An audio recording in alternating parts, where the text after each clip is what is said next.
Good evening. You are watching the news from the Sultanate of Oman television. First, the headlines. His Majesty Sultan Qaboos gives an audience to His Excellency the U.S. Secretary of State at Beit al-Barakah. The State Council Office hails establishing of the National Recruitment Center and discusses suggestion of amending the Economy Development Law. And with the participation of 70 CEOs from information technology sector institutions, a seminar discusses cybersecurity challenges at vital sector institutions in the Sultanate.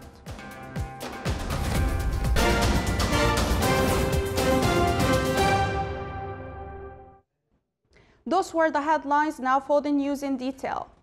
His Majesty Sultan Qaboos gives an audience to His Excellency the U.S. Secretary of State Mike Pompeo at Beit al-Barakah yesterday.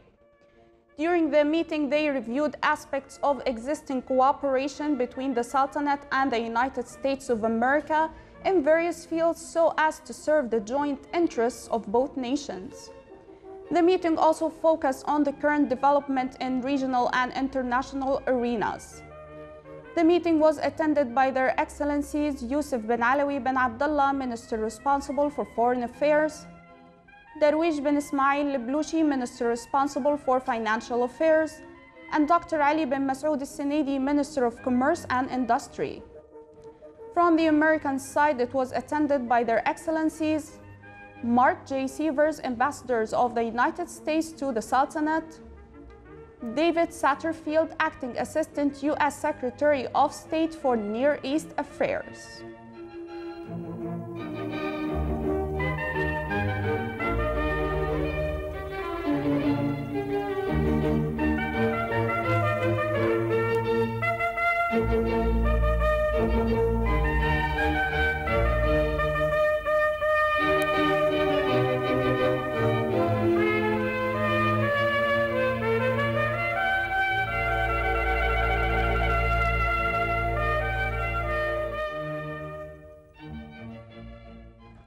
The State Council Office praised the Council of Ministers' decision on establishing the National Recruitment Center from public and private sector wishing to activate the center after completion of all related aspects in order to achieve its goals in accelerating employment and activate its paths in various sectors of the state through unified efforts and limit challenges that may be faced.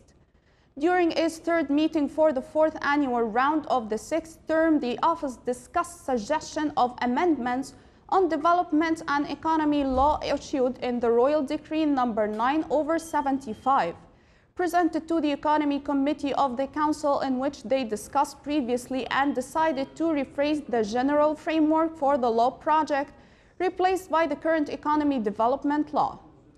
The meeting was chaired by His Excellency Dr. Yahya bin Mahfoud al-Mandari, Chairman of the State Council.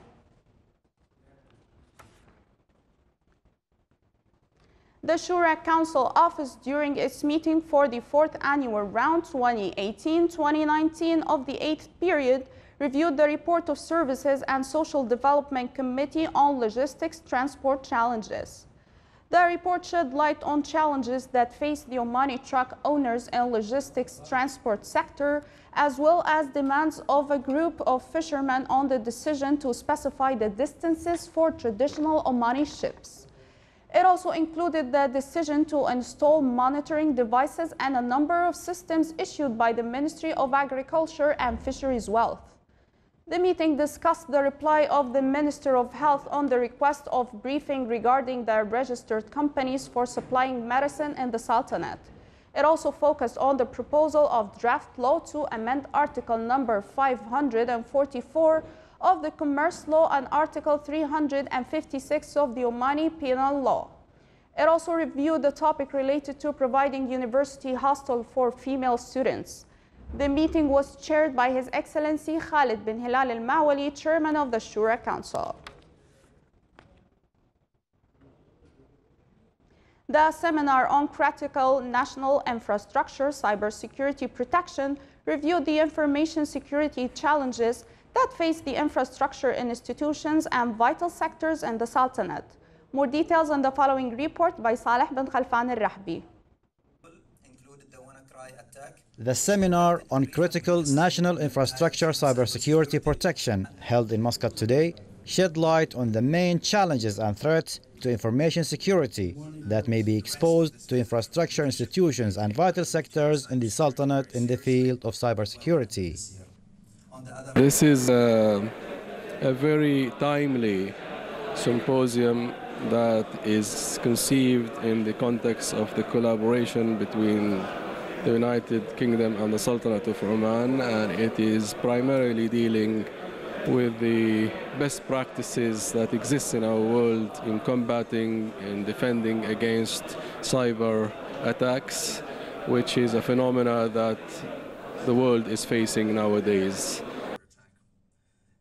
Around 70 CEOs representing critical infrastructure organizations in Oman attended the event to identify the most important security threats and highlight the serious damage and losses resulting from them. Measures, precautions, and solutions to deal with the risks of cyberspace were also addressed at the seminar. The seminar focused on identifying the vulnerabilities and security gaps in infrastructure institutions and vital sectors in the Sultanate, besides showcasing the experience of Britain in the protection of national critical infrastructure. The seminar also discussed cooperation between the Information Technology Authority and the National Cybersecurity Center in the UK. For the Sultanate of Oman Television, Saleh bin Khalfan al-Rahbi, Muscat. Rear Admiral Abdullah bin Khamis al-Raisi, commander of the Royal Navy of Oman RNO, paid a visit to the site of the joint maritime drill at Thamar al-Tayyib, which is conducted by RNO in the Omani territorial waters with the participation of ships from the Pakistani Navy and support by the Royal Air Force of Oman. During the visit, the commander of Royal Navy got acquainted with the progress of the drill and the means to make it successful as to achieve the goals, as well as exchange expertise among the participating ship's crew. The Sultanate's total production of crude oil and condensates exceeded 30.7 million barrels by December 2018, with an average daily production of 992,192 barrels. The annual report by the Ministry of Oil and Gas pointed out that the Sultanate's export of crude oil during the same period reached more than 20.22 million barrels, with an average daily production of 645,890 barrels. Still to come in on News Bulletin. The Oman Technology Funds implements the investment program Treasury.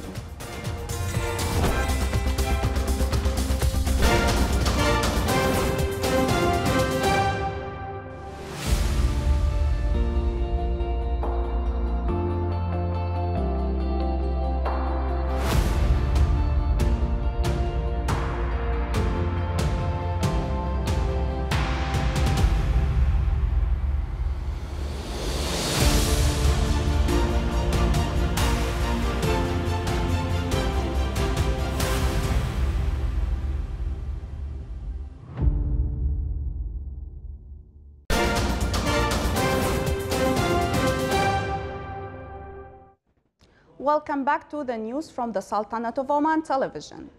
The Omani Journalists Association, OJA, marked its annual day and launched its electronic database during a special event that was held in the Governorate of Muscat under the auspices of His Excellency Sheikh Al-Fadl bin Mohammed Al-Harthi, Secretary General of the Council of Ministers. While delivering the association's speech, the chairman of OJA commended the continuous support attached by His Majesty Sultan Qaboos to the association.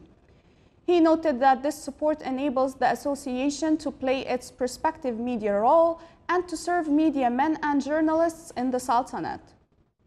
On his part, the deputy chairman of the Arab Journalists Union delivered a speech where he praised the assorted activities carried out by OJA. At the end of the event, the chief guest and the chairman of OJA honor the organizations that support the activities of the association and members of the association's committees.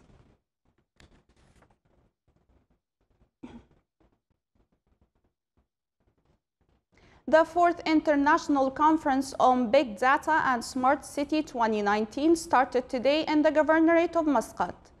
The conference aimed to bring together researchers, designers, developers, and practitioners who are interested in the advances and applications related to the smart cities and big data areas. The highlight of the conference is the keynote addresses by academics and researchers from across the globe.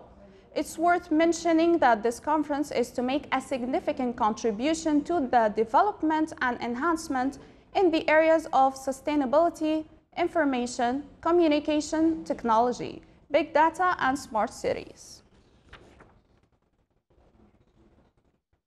The Ministry of Environment and Climate Affairs inaugurated today a 3-day workshop to discuss marine climate change strategy in cooperation with ROPME and marine climate experts. The event was presided over by His Excellency Najib bin Ali Rawas, Under-Secretary of the Ministry of Environment and Climate Affairs. Our reporter Saleh bin Khalfan al-Rahbi has more details in the following report. These marine animals are unaware of the dangers surrounding them, which threaten their lives and force them to migrate and seek refuge elsewhere due to the climate change effects.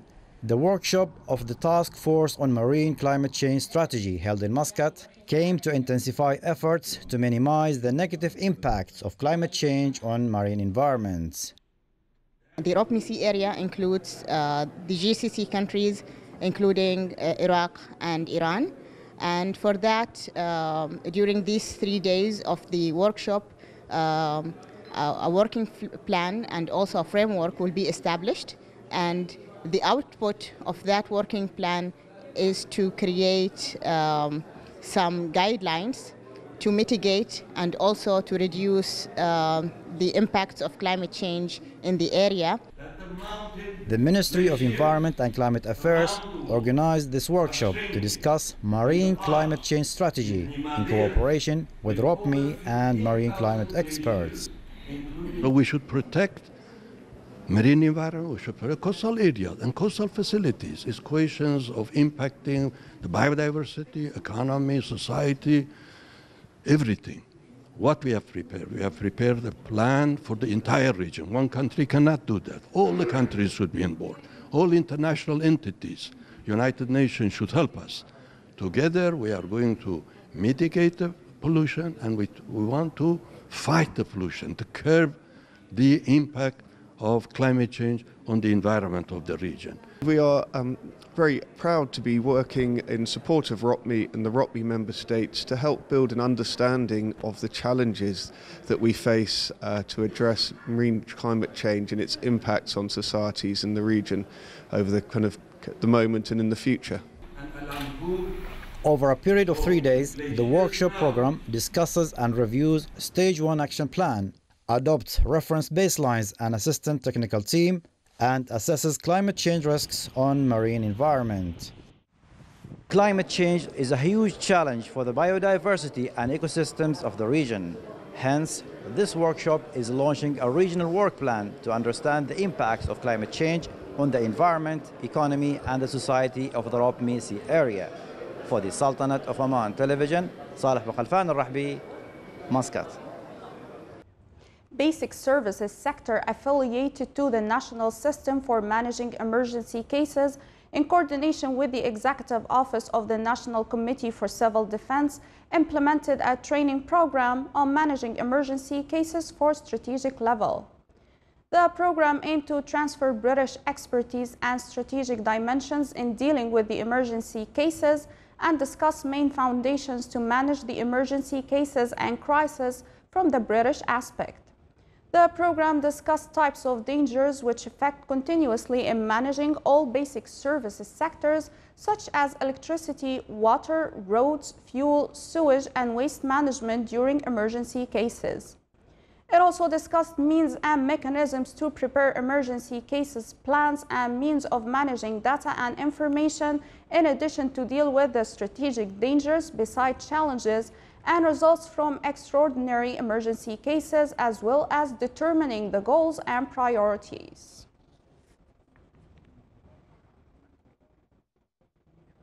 A tender of government Treasury Bills issues number 73 was held at the Central Bank of Oman CBO this week. The results of the issue are as follows. The total value of the allotted Treasury Bills amounted to 80 million Omani riyals for a maturity period of 28 days from tomorrow, Wednesday, 16th of January until 13th of February 2019. The average accepted price reached 99 riyals and 813 paisa for every 100 Omani riyals, while the minimum accepted price arrived at 99 riyals and 810 paisa per 100 Omani riyals. The interest rate on the repo operations with CBO is 3.0% for the period from 15th to 21st of January 2019. While the discount rate on the Treasury Bills discounting facility with CBO is 3.76% for the same period. In order to cooperate in the field of supporting innovations for digital solutions development and expand its choices, especially for the disabled people, the Information Technology Authority signed a Memorandum of Understanding with Assistant Technology Center MEDA in Qatar. Both sides cooperate as per this memorandum on building and enhancing the culture of smart digital solutions development and entrepreneurship in both countries. In addition to build abilities of individuals through training programs, competitions, and direct support of entrepreneurship in order to work on finding digital solutions for disabled people and support researches related to digital solutions development carried out by individuals and researchers at universities in both countries. Besides uplifting the digital solutions that serve local markets through cooperation with incubators and initiatives and work on cooperation with organizations which develop and encourage digital solutions production. Bank Muscat, the flagship financial services provider in the Sultanate, allocated 10 million Omani riyals for Al Mazyuna Program 2019, which was launched by announcing the winners of the year 2018. Bank Muscat posted net profit of 179.63 million Omani riyals for the year ended on the 31st of December 2018. Compared to 176.82 million riyals reported during the same period in 2017, an increase of 1.6%. The key highlights of the results for the period are as follows. Net interest income from conventional banking and income from Islamic financing stood at 304.29 million riyals for the year 2018 compared to 281.35 million riyals for the same period in 2017, an increase of 8.2%.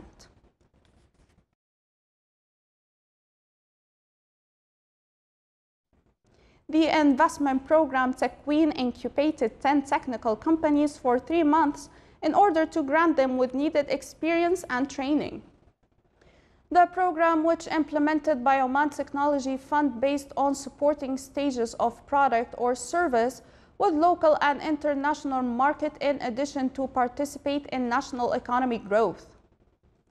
The companies, after being practically qualified, will be able to provide technical services at various fields in line with the technical development at international level, which will facilitate services for consumers at any time or any place.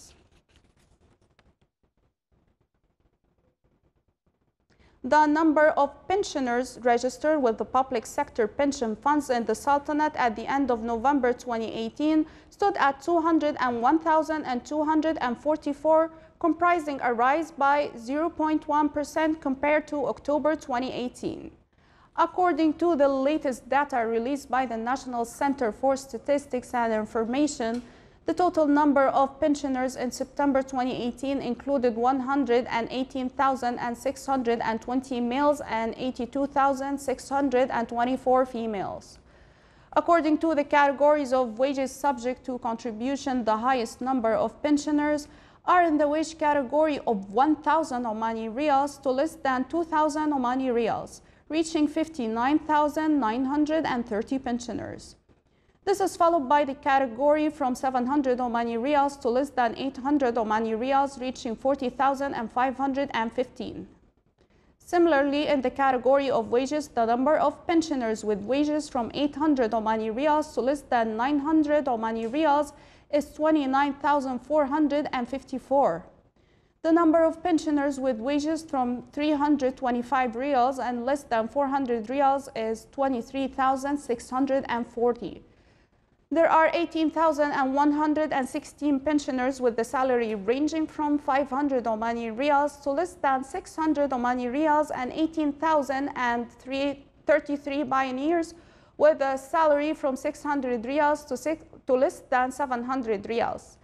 The lowest number of pensioners were in the wage category from 2,000 Omani riyals and above, reaching 3,447.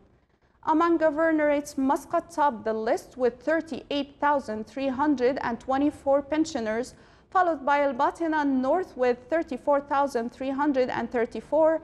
Al-Dakhiliya, Dhufar and Sharqiya South followed this with 25,674, 21,021, and 16,755 respectively. Al-Wusta had the lowest number of pensioners, with the number reaching 1,783.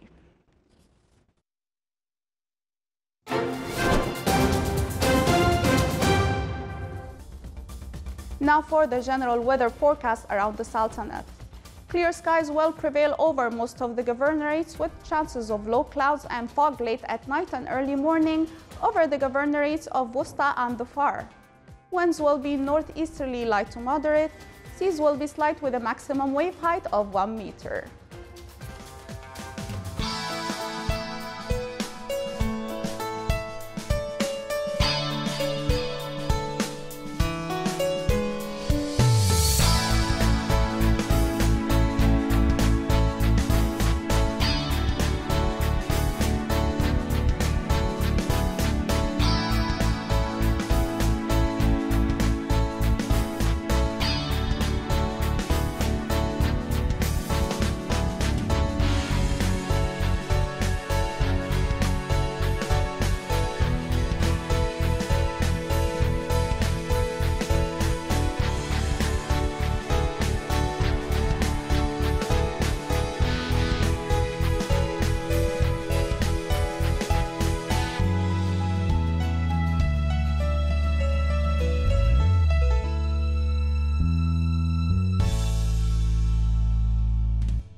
This is the Sultanate of Oman television. Before we enter tonight's news bulletin, here are the main points once again.